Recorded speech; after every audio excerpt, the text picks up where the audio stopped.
And so when I saw this, I thought, this isn't about content. And I had this vision that when you're at some hot springs, and in the US it would be Yellowstone National Park, you see a geyser. And it can be this incredible, we all know that geyser, does that translate? Steam coming up out of the earth. And you think, this is an incredible phenomenon, this right here. But the fact is, as we now know, hundreds of years after the first geysers were seen, is that geyser is just an indication of something that is underneath the earth and is emerging all over. So I went and I gave my speech, and it was very half-baked. It was sort of a behind the reporter's notebook. And I basically just talked about these ideas I was working on, and essentially just said, I don't know what this is, but I know it's going to be really big. And so I went back to the hotel room immediately afterwards, and I called my editor, and I said, there's something going on here. It's kind of like outsourcing, except it's outsourcing to everyone. And he said, it's like outsourcing to the crowd. I said, it's crowdsourcing. And we knew that word and that the idea that we were onto something. We brought it to the other editors at Wired. They were a little leery of what this might be, because it sounded like an idea without a story yet. We didn't have a story, we had the idea.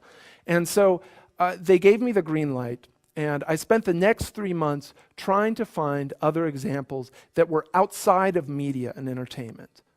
And I succeeded. The article came out called The Rise of Crowdsourcing in June 2006, and it immediately struck a nerve. That word, crowdsourcing, as of, say, May 15th, 2006, there were 3 hits on Google for it, and they were all people who either worked at Wired or was sleeping with someone who worked at Wired. And within 2 weeks after it went online, there were 200,000 hits on Google, and within about 2 or 3 months, there were over 1 million hits. And it's more or less stabilized around 1 million. It's become a term that people use to sell their business proposal, that journalists have written about to identify a growing trend. What I know is not that crowdsourcing is new, but that there was something going on, that all these geysers were coming up all over the place, and no one had people had words for the geysers, but no one had a word for what was underneath it. And so that word, to a large extent, has become crowdsourcing. There's certainly other terms that start to describe it, but since I coined crowdsourcing, that's the word that I like. So I want to talk a little bit about what crowdsourcing is, and emphasize that this predated the word. One of the things I love about crowdsourcing is that this did start. It's not so much that it started with the kids, although that's often the case. It's that it started with people who wanted to do something other than make money. Not that they were against capitalism, but that they simply were trying to serve their community. This is something that emerged organically. It didn't come out of an MBA program or from a consultant's workshop, or even a single entrepreneur who thought, this is a great way to make a boatload of money. It started with people like Jacob DeHart and Jake Nickel. So the Jakes, as they're called, they're sort of an indie rock version of Laurel and Hardy. One is short and stout, and the other one is tall and skinny. Met in 2000. And they were both college dropouts, around 19, 20 years old.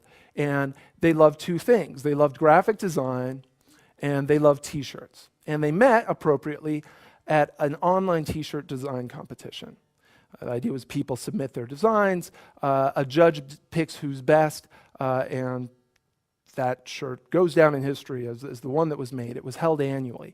Since they both lived in Chicago, the Jakes met up over beer and said, why is this once a year? Why not, we know how to make a website. Let's just throw up a website and have this competition all the time.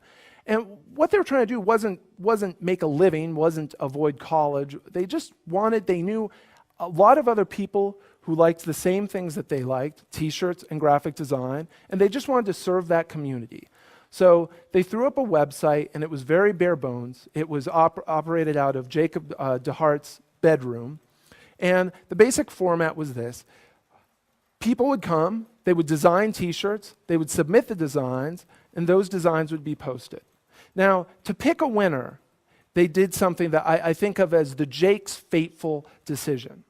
Now, if this had been 5 or 10 years ago, there's no question how the Jakes would have picked a winner. They would have picked it themselves, or they would have had some celebrity designer come in and choose who the winning t-shirt was.